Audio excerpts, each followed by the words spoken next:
¿Qué es la cena del Señor? ¿Alguien quiere decir qué es la cena del Señor? ¿Qué pueden pensar ustedes de lo que es la cena del Señor? No agachen su cabeza, hermano, tranquilo, que yo no voy a señalar a usted, fulanito y tal. Una conmemoración de la muerte del Señor. ¿Alguien más quiere decir algo? Una ordenanza. ¿Alguien más? Una ordenanza, una conmemoración.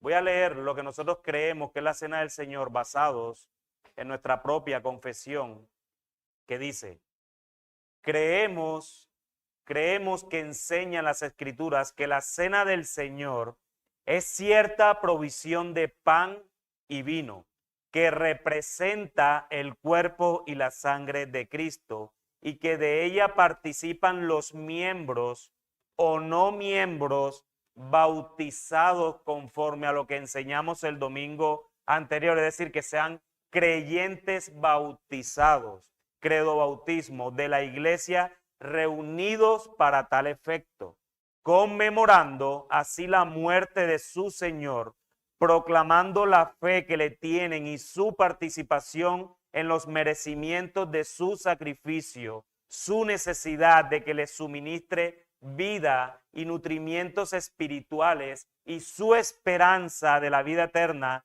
en virtud de la resurrección de Cristo de entre los muertos, y que debe preceder a su observancia el examen detenido de sí propio, es decir, de sí mismo por cada participante.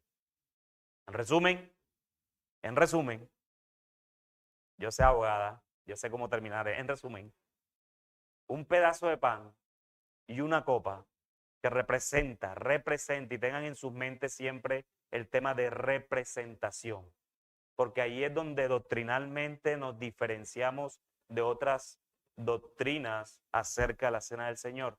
Representan el cuerpo y la sangre del Señor Jesucristo, el cual la deben tomar miembros de la iglesia y no miembros de la iglesia, pero que sí son bautizados en el nombre del Padre, del Hijo y del Espíritu Santo, creyentes bautizados.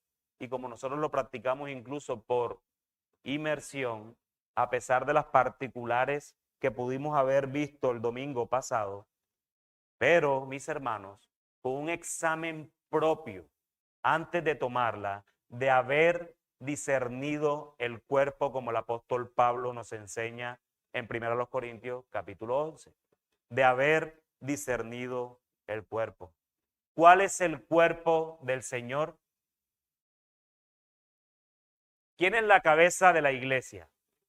Cristo, ¿verdad? No son los pastores, es Cristo. ¿Y quién es el cuerpo de esa cabeza?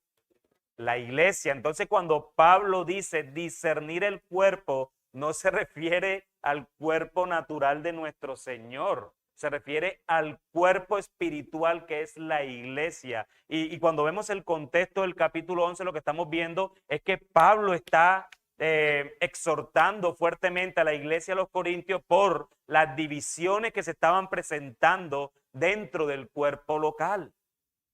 Estaban tomando la cena indignamente, tomaban la copa era para embriagarse, tomaban el pan era para saciar el hambre que tenían. Y Pablo da una respuesta contundente en el capítulo 11 acerca de ese tema y dicen tienen que discernir el cuerpo. Discernir el cuerpo es entender quién es la iglesia, evitar las divisiones y si tienes algún problema con tu hermano, como lo enseñamos en Mateo capítulo 18 acerca de la disciplina, antes de tomar la cena, ve donde tu hermano. Eso es discernir el cuerpo. O si no, como tú tomas la cena del Señor, recordando el sacrificio que Él hizo por ti hace 2000 años, su muerte y su resurrección, y que lo vas a tener que practicar hasta que Él venga. ¿Cómo practicas eso teniendo división con tu hermano? Si es hermano, el sacrificio de Cristo también fue por Él. Entonces, ¿cómo tienes tu división con tu hermano y no disciernes bien el cuerpo? Por lo general, muchos hermanos consideran que el discernimiento es acerca de los pecados propios, de que porque yo pequé, entonces por eso no debo tomar la cena. Mi hermano, si es así, nadie es digno de tomar la cena del Señor. Ahora bien, y quiero hacer ese paréntesis gigantesco. Si tu conciencia te acusa acerca de algún pecado y por lo tanto no te sientes digno de tomar la cena, no la tomes. Yo no le voy a poner nombre al pecado porque cualquier pecado delante de Dios es igual. Yo no le voy a decir, no, porque es que él no lo toma porque él asesinó a alguien y todavía se siente un poco culpable. Y es que él no la toma porque él mintió y la mentira no es tan grave como el asesinato, la consecuencia, pero el pecado delante de Dios es exactamente el mismo. Así que si tu conciencia te acusa de no tomarla por alguna circunstancia personal, también eres libre de no hacerlo. Pero lo que Pablo habla en 1 Corintios capítulo 11 es acerca de discernir el cuerpo local. Algunos cristianos lo llaman simplemente el partimiento del pan. Tiene sus precursores en la cena de la Pascua del Antiguo Testamento. E incluso antes de eso, cuando el sacerdote Melquisedec ofreció pan y vino para Abraham como sacerdote del Dios Altísimo en Génesis capítulo 14. Ustedes recuerdan porque nosotros estamos dando la serie de sermones de Génesis. Entonces, la cena del Señor, como hemos visto anteriormente, es una comida de pan y vino para conmemorar, es decir, para recordar la muerte de Cristo, el cual a su vez nos asegura nuestro perdón por parte de Dios. Esto es lo que Pablo entonces le escribe a los Corintios en el capítulo 11, en su primera carta, y dice así a partir del versículo 23 para los que toman nota. Porque yo recibí del Señor lo que también os he enseñado, que el Señor Jesús, la noche que fue entregado, tomó pan y habiendo dado gracias, lo partió y dijo, tomad, comed, esto es mi cuerpo que por vosotros es partido. Haced esto en memoria de mí. Asimismo, tomó también la copa, después de haber cenado, diciendo, esta copa es el nuevo pacto en mi sangre. Haced esto todas las veces que la bebiereis en memoria de mí el pan, en memoria de mí la copa. Así pues, dice Pablo, todas las veces, no dice cuántas veces, sino todas las veces que comiereis este pan y bebiereis esta copa, la muerte del Señor anunciáis. ¿Hasta cuándo, Pablo? Hasta que Él venga. Y termina en el versículo 27, de manera que cualquiera que comiera este pan o bebiera esta copa del Señor indignamente será culpado del cuerpo y de la sangre del Señor. Por tanto, pruébese cada uno a sí mismo y coma así del pan y beba de la copa. Lo que vemos en 1 Corintios capítulo 11 es que la cena del Señor tiene un significado que está enraizado con el pasado, el presente y el futuro. Primeramente, en el pasado, la cena del Señor es un recuerdo de lo que Cristo hizo en la cruz. Eso es lo que nos dijo que sería, haced esto en memoria de mí. Nosotros recordamos lo que ya pasó, en memoria de mí. Y ese recordatorio es bueno para nuestras almas. Acerca de los elementos de la cena del Señor, la cual son el pan y el vino o jugo de uva como lo hacemos acá. Existen diferentes interpretaciones de lo que significa. La Iglesia Católica, por ejemplo, ve en la cena del Señor como una representación literal del sacrificio de la cruz de Cristo. El pan y el vino se convierten en el cuerpo físico y la sangre de Jesús se convierte en el cuerpo físico y la sangre de Jesús en la boca de aquel que lo come. Esto es lo que se conoce como transubstanciación o transustanciación. Es decir, la conversión de toda la sustancia del pan en la sustancia del cuerpo de Cristo y de toda la sustancia del vino en la sustancia de su sangre. El Catecismo de la Iglesia Católica en su artículo 1367 dice lo siguiente: el sacrificio de Cristo y el sacrificio de la Eucaristía son pues un único sacrificio. La víctima es una y la misma, el mismo el que se ofrece ahora por el ministerio de los sacerdotes. ¿Sí están viendo allí?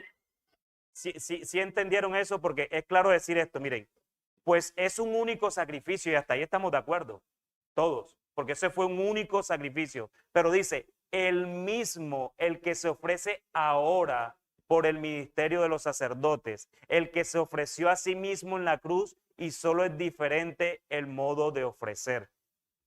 Eso lo dice también el Concilio de Trento. Y puesto que en este divino sacrificio que se realiza en la misa se contiene e inmola incruentemente el mismo Cristo que en el altar de la cruz. ¿Sí escucharon allí?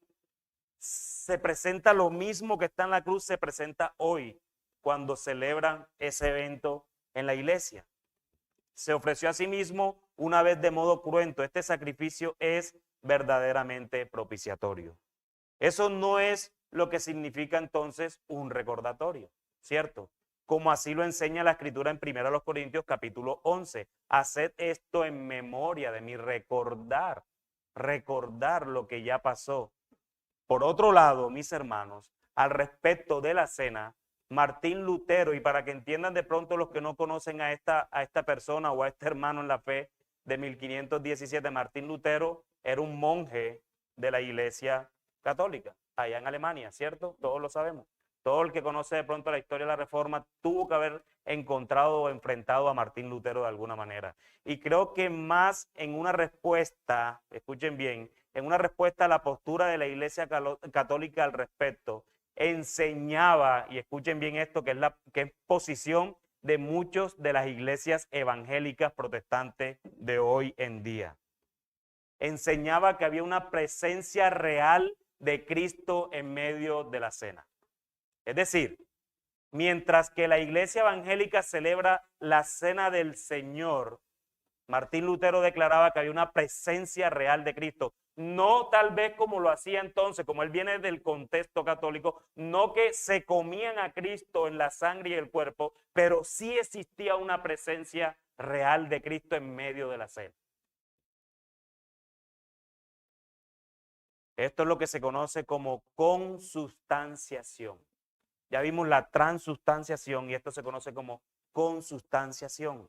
Es decir, esta doctrina considera que en la Eucaristía se encuentra, y digo Eucaristía tranquilamente, porque esa palabra no es precisamente solo de la Iglesia Católica, como tampoco lo es los sacramentos, como tampoco es la misma palabra católica en sí mismo. Católico significa universal, todos sabemos eso, ¿verdad? Entonces la Iglesia Católica Apostólica existió desde el primer siglo. Esto es lo que se conoce como consubstanciación, es decir, esta doctrina considera que en la Eucaristía se encuentra de forma real Cristo en su cuerpo, su sangre, su alma y su divinidad, pero existiendo a la vez el vino y el pan. Por lo tanto, el acto eucarístico no se trataría de una sustitución, sino de una coexistencia. Yo no sé si ustedes alguna vez en sus iglesias donde vienen anteriormente, antes hacían esa advertencia. Creemos que aquí hay una presencia especial de Cristo en medio de la cena. Hay protestantes que abrazan esta idea de Lutero y manifiestan que en la cena del Señor hay una presencia especial de Cristo en medio de esta ordenanza dada por Él mismo. Nosotros como iglesia, hermanos, como iglesia bíblica de la ciudad, creemos que esta postura luterana y de algunos hermanos en la fe no es del todo correcta, basado que no hay en la Biblia algo que nos enseñe esto, y además creemos que Cristo está en medio de su iglesia mientras oramos, mientras cantamos, mientras predicamos, mientras que se hace todo dentro de la iglesia local, reunidos como un solo cuerpo. Yo amo a estos hermanos que dicen eso. Y de hecho tengo cercanos que lo dicen, pero realmente siempre lo he discutido con ellos. Dame el texto bíblico. No es que tú nomás quieres texto bíblico, entonces si no me da la escritura, ¿qué más quiero? ¿Dónde en la escritura nos dice de que hay una presencia especial de Cristo? De hecho, sin temor a equivocarme, y estoy seguro que el pastor Ángel está de acuerdo conmigo, él no está aquí, pero sí, ya vino. No, ya no lo voy a decir entonces. Lo iba a decir era cuando tú estabas allá, ese era el plan. Si nos convencen con la escritura, si nos convencen con la escritura de esta presencia especial de Cristo en medio de la celebración de la Santa Cena, pasaríamos indudablemente de hacerlo una vez al mes a hacerlo todos los domingos. ¿Quién no quiere la presencia especial de Cristo? Pero si estamos convencidos de que Cristo en estos momentos está con nosotros, entonces ¿por qué la debería hacer todos los domingos? Pero si mi convicción es que hay una presencia especial, más sublime cuando estamos celebrando la cena, entonces yo te pregunto, ¿por qué la celebras una vez al mes? ¿No quieres esa presencia todos los domingos? Entonces tu convicción no está de acuerdo con lo que estás haciendo. No quieres a Cristo. Estamos, ¿verdad? Yo sabía. No te lo había preguntado, pero yo sabía. Lo que más queremos es la presencia de Cristo, y si estamos convencidos de esta postura, no dudaríamos en hacerlos todos los domingos del año. Más si lo pudiéramos hacer de lunes a domingo, hermano, yo lo haría. Yo lo haría. Entonces, la creencia de que la cena del Señor es un simple recordatorio de la muerte de Cristo, como creemos como bautistas han creído generalmente también, ¿la convierte en sin importancia? Ciertamente no. En toda la Biblia Dios llama a su pueblo a recordar. Eso es lo que era la Pascua también. Después de todo, un tiempo para recordar la salvación del pueblo de Dios, y la salvación que recordamos en Cristo es mucho mayor que eso. Y ahorita de pronto hablamos algo de eso. No es la salvación de la esclavitud temporal en Egipto, sino la esclavitud eterna del pecado. Si pensamos que el recordar gran evento en la historia es importante, ¿cuánta más memoria requiere este sacrificio de nuestro Señor Jesucristo? No es apenas entonces un simple recordatorio ya. Pero habiendo entendido el pasado, ahora, ¿qué efecto tiene la cena en el presente? Pablo lo describe como diciendo algo acerca de una realidad presente. Cuando tomamos la cena es solo después de examinarnos a nosotros mismos. Hay una continuidad presente que te ayuda a que te examines a ti mismo, hermano. Examinarnos a nosotros mismos para estar seguros de que estamos en una relación correcta con Dios y una relación correcta los unos con los otros. Más allá de eso, el versículo 29 dice que comer y beber sin discernir el cuerpo, comemos y bebemos juicio sobre nosotros mismos. Juicio que al parecer había conducido a la muerte a algunos en la iglesia de Corinto. O sea, que fuerte, hermanos. Ese texto lo habla de la muerte. Algunos ya duermen por causa de tomar indignamente la cena por no discernir el cuerpo de Cristo. No voy a entrar acá a decir si fueron salvos o no, ni voy a sentar una postura. Pero lo que sí es cierto es que muchos murieron por eso, que eso es lo que la Escritura nos dice. Esto no es cosa de risa. Discernir el cuerpo es algo más que el simple reconocimiento de lo que representan los elementos. Es un reconocimiento de lo que el cuerpo de la congregación representa, que juntos representamos a Cristo mismo, y la forma en que tratamos a los demás representa al mismo Cristo. Eso es discernir el cuerpo. Así que la cena del Señor muestra que en el presente yo, como individuo, estoy caminando con el Señor, y muestra que como un cuerpo estamos caminando en una unidad que proclama la verdad sobre quién es Cristo. Es una imagen instantánea de la congregación celestial, aunque no sea perfecta, tanto en quién está participando y en cómo nos relacionamos unos con otros. Discernir el cuerpo, hermanos. Discernir. pero también tiene una connotación del futuro. Ustedes probablemente han notado el tiempo futuro en la muerte, perdón, en la enseñanza de Pablo, en la toma de la cena. Nosotros, dice, la muerte del Señor proclamamos hasta que Él venga. Es una cena a la espera de su venida final. Mis hermanos, es un ensayo general, por así decirlo, del banquete mesiánico que está por llegar. Es por eso, por lo que la cena del Señor sea alegre y también sea un poco sombría, porque aún no se nos ha develado la plenitud que tendremos con Cristo cuando estemos sentados a la mesa con el Cordero en esa gran cena, ya no recordando su muerte, sino más bien presente delante de aquel que dio su vida por nosotros. Cara a cara estaremos con ese que recordamos mientras estuvimos en este mundo temporal. Estamos capturando estas emociones en esta muestra de lo que Cristo ha hecho, está haciendo aquí y hará en el futuro.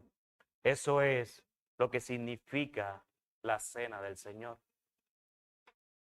Pero ahora, ¿qué hace la cena del Señor? ¿Qué hace la cena del Señor?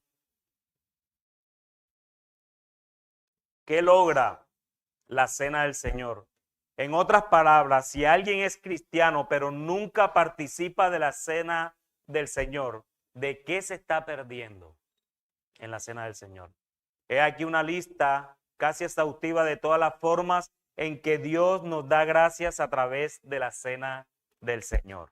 En primer lugar, es una oportunidad regular para el autoexamen, para examinarnos a nosotros mismos. Pablo nos dice que nos examinemos a nosotros mismos para ver si estamos en la fe. Este es un buen momento para hacerlo en la cena del Señor. En segundo lugar, es una oportunidad para comprobar nuestras relaciones en la iglesia. Es maravilloso poder ver a los cónyuges, porque recuerden que los cónyuges que están aquí, antes que esposos, son hermanos. Y vemos tan natural, y me incluyo, llegar a la iglesia después de un momento de rabia. Y no pensamos en nuestro cónyuge como si fuera nuestra hermana y vamos con la desfachatez a presentarnos delante de la cena del Señor y decirnos que ella me va a perdonar en cualquier momento. Es maravilloso poder ver a cónyuges o amigos acercarse afuera justo antes de la cena del Señor para conciliar sus diferencias. Eso es exactamente lo que Pablo tiene en mente cuando nos dice que discernir el cuerpo mientras comemos y bebemos. También es un poderoso recordatorio de nuestro perdón. Estamos viendo algo que representa lo que Jesús hizo por nosotros hace muchos siglos atrás. Es un recordatorio también de la naturaleza pasajera de lo físico y la naturaleza eterna de lo espiritual. Cuando comemos el pan, recordamos que el hombre no vive solo de pan. La cena está tendiendo un puente entre lo que es temporal y lo que es eterno. También es una imagen del cielo.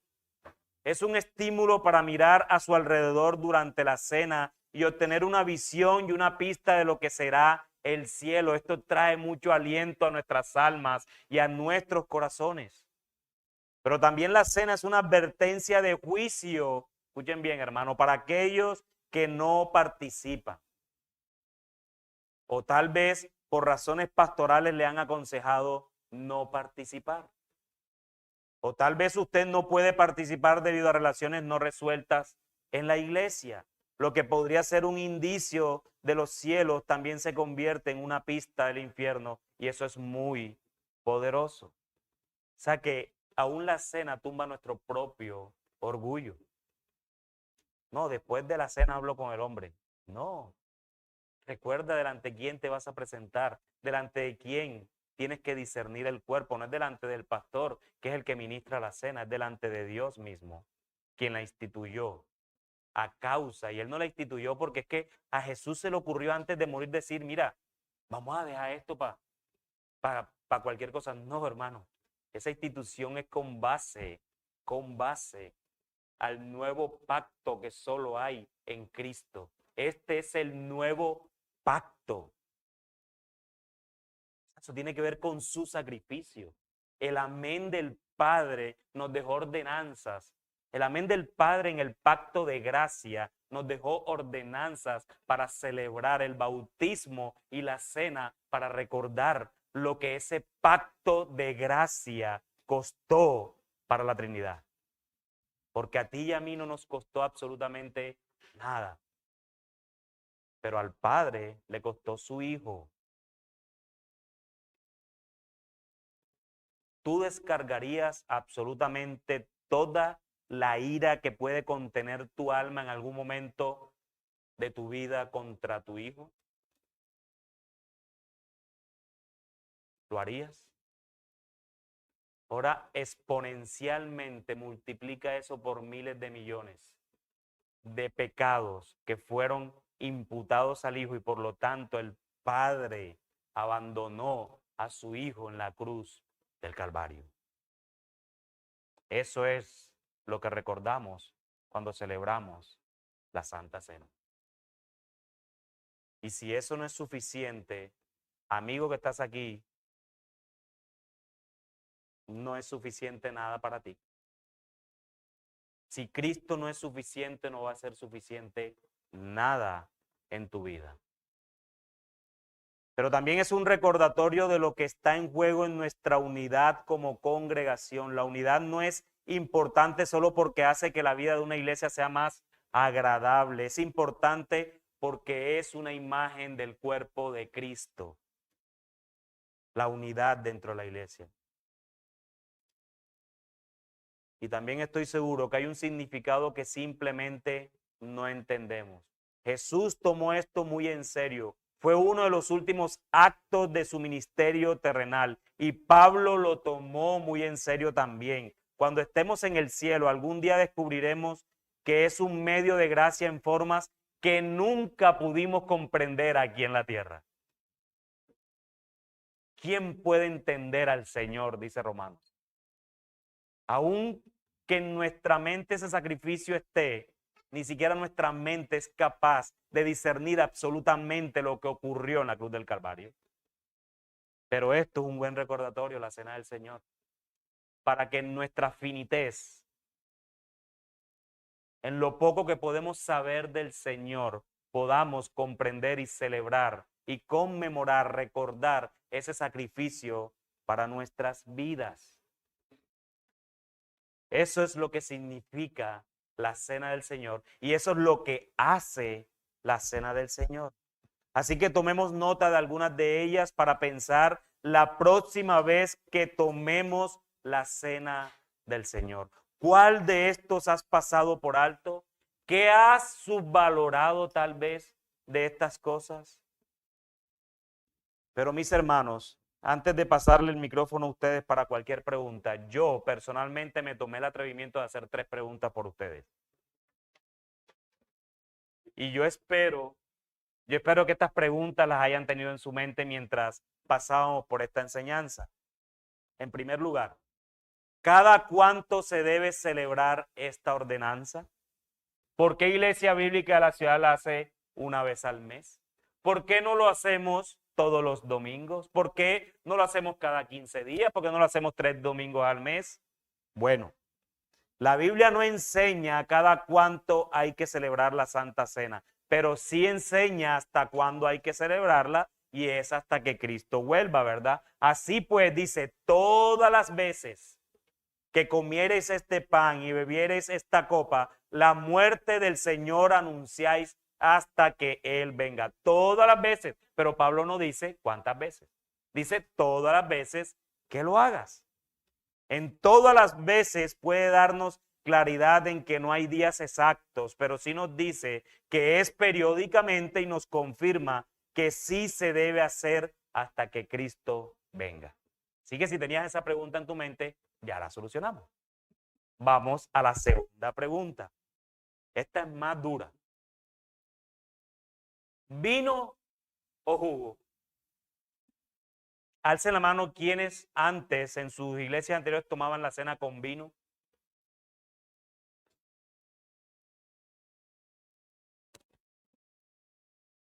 Entonces no voy a responder esta pregunta. Ya que casi vinimos del mismo contexto, no voy a contestarla. ¿Vino o jugo?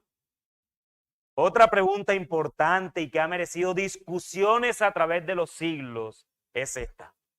Y créame, hermano, yo no se la voy a resolver.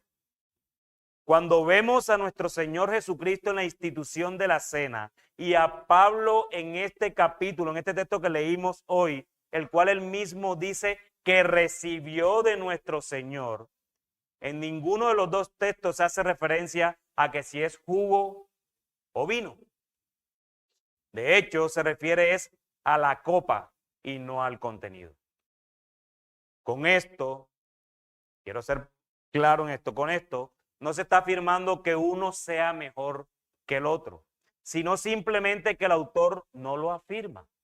Sin embargo, en favor del vino, para que no digan que él está tirando para su lado, en favor del vino, podemos decir que en el contexto de 1 Corintios capítulo 11, Pablo hace referencia a que no toman la cena bien. Y miren lo que dice Pablo: cuando pues os reunís vosotros, esto no es comer la cena del Señor, porque al comer cada uno se adelanta a tomar su propia cena y uno tiene hambre y otro se embriaga. Entonces, yo estoy seguro, hermanos, que si nos tomamos 4 litros cada uno de ese jugo que nosotros repartimos aquí los domingos, ninguno termina embriagado. Puedes terminar diabético, tal vez sí, pero embriagado no vas a terminar. Teniendo en cuenta eso, si se embriagan es porque seguramente era vino, ya que el jugo no embriaga, pero esto es una simple deducción porque en los textos donde se habla de lo que representa la sangre hace referencia es a la copa. Lo que sí es cierto es que sea vino o sea jugo, debe ser de uva. Eso sí es innegociable. Debe ser de uva. Jesús, cuando instituyó la cena en el día de la Pascua, habló esto al final diciendo: y os digo que desde ahora no beberé más de este fruto de la vid, uva, hasta aquel día en que lo beban nuevo con vosotros en el reino de mi Padre. Tremenda esperanza del Señor para estos discípulos y para nosotros. O sea, uva vamos a tomar. El grado de alcohol se lo coloca usted. En ese sentido, sí es importante que se refiere a uva, sea alcoholizada o endulzada. Ya la decisión de ser jugo o vino pasa por decisión de los pastores. Así que, hermano querido, si a ti te gusta el vino, revísate. No, mentira. Si a ti te gusta el vino, hermano, perdónanos. Pero en favor del jugo podríamos decir lo siguiente: no creas que me iba a quedar en favor del vino solamente.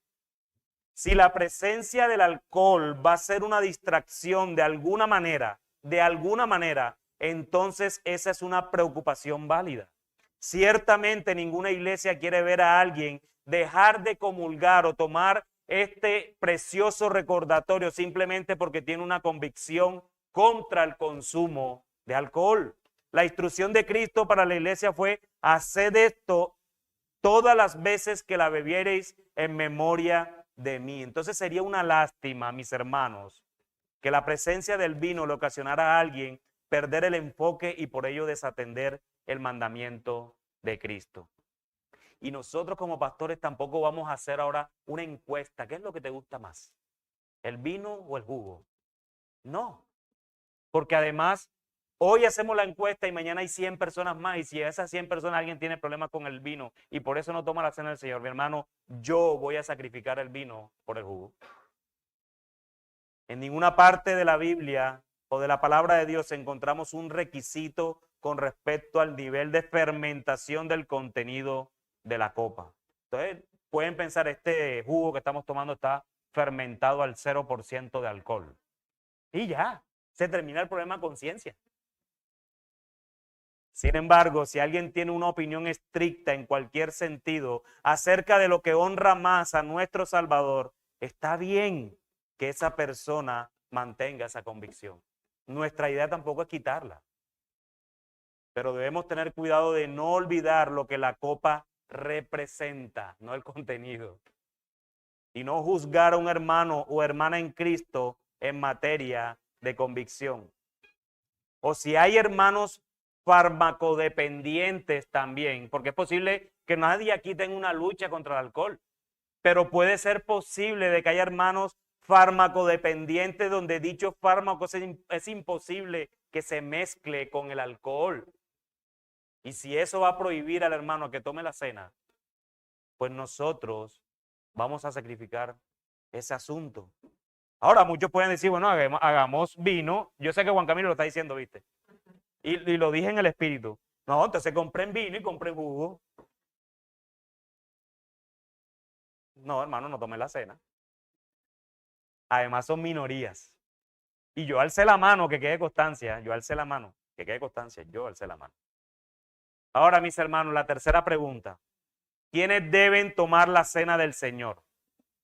¿Quiénes deben tomar la cena del Señor?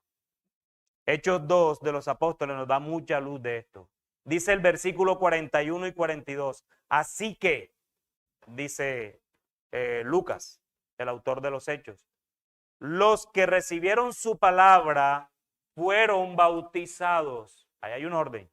Los que recibieron su palabra fueron bautizados y se añadieron aquel día como 3,000 personas. ¿Y qué dice Lucas que pasaba después que se añadieron a la iglesia después de haber sido bautizados? Perseveraban en la doctrina de los apóstoles, en la comunión unos con otros, en el partimiento del pan y en las oraciones.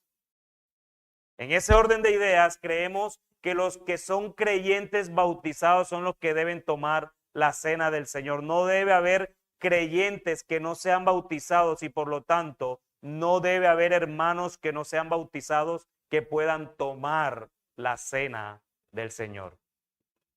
Y quiero hacer una claridad que la hacemos cada día que damos la cena del Señor en esta iglesia. A diferencia de otras iglesias hermanas, nosotros permitimos que los hermanos bautizados, así no sean miembros de Iglesia Bíblica de la ciudad, puedan participar de la cena del Señor. Respetamos aquellas iglesias que no hacen esto, pero en la Escritura no hay un mandamiento hacia eso. Me dice que sea bautizado y se añadían a la iglesia. Yo no puedo prohibirle a un hermano que esté aquí que venga de otra iglesia por cualquier circunstancia, entonces ahora no puede participar porque es que ya yo no soy miembro de la otra iglesia. No lo veo, no lo vemos allí en la Escritura. Nosotros no somos quienes para evitar que un hermano que haya bajado a las aguas y se ha bautizado, dando testimonio público de su fe y su sometimiento al señorío de Cristo, pueda tomar la cena y compartir como cuerpo de Cristo, que es porque hace parte del cuerpo de Cristo. Pero, mis hermanos, les tengo una última pregunta. Eran 4. Juanqui está que me pregunta, pero no lo voy a dejar. Son 4, hermanos. La última que les tenía ¿es la cena del Señor el reemplazo de la Pascua? O Fabián me la iba a preguntar. Pero yo me adelanté, hermano. Mira cómo uno escudriña los corazones, hermano, de los hermanos. ¿Es la cena del Señor el reemplazo de la Pascua? ¿Quiénes dicen que sí? Ninguno dice que sí. ¿Y quiénes dicen que no?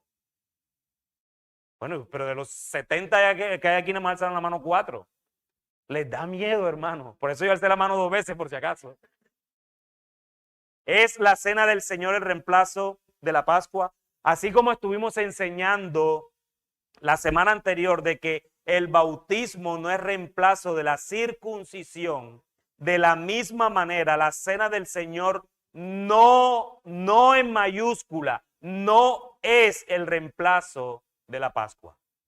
No es el reemplazo de la Pascua. La Pascua es el recuerdo del pueblo de Israel de haber sido librado de la esclavitud de Egipto. La cena del Señor es la celebración y el memorial de que a través de la muerte de Cristo hemos sido librados de la esclavitud del pecado como hijos suyos.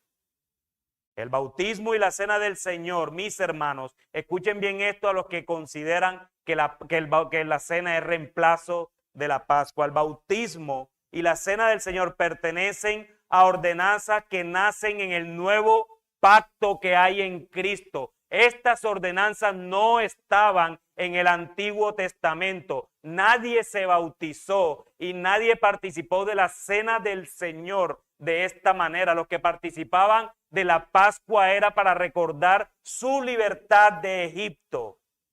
Pero la cena del Señor es supremamente superior, porque es la libertad del pecado y es una ordenanza y un mandamiento positivo que nace del nuevo pacto. La circuncisión es un mandamiento positivo del antiguo pacto. Debemos tener claro esto. ¿Y esto en qué nos sirve, pastor? Tal vez hoy no lo entiendas, pero mañana, más tarde, vas a decir, ah, claro, por eso es que yo soy credo bautista, por eso es que soy bautista y no soy presbiteriano.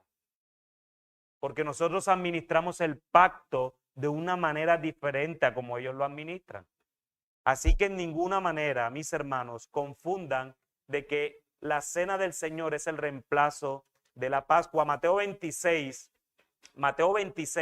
del 26 al 28 dice, y mientras comían, tomó Jesús el pan y bendijo y lo partió y dio a sus discípulos y dijo, tomad, comed, esto es mi cuerpo. Y tomando la copa y habiendo dado gracias, les dio diciendo, bebed de ellas todos. Y mira cómo concluye Jesús, porque esto es mi sangre del nuevo pacto que por muchos es derramada para remisión de los pecados. Y precisamente fue en la celebración de la Pascua, porque este evento pasa en la celebración de la Pascua, donde Jesús instituye la nueva ordenanza o el nuevo mandamiento positivo. Por eso era necesario que Jesús fuera bautizado e instituir la cena.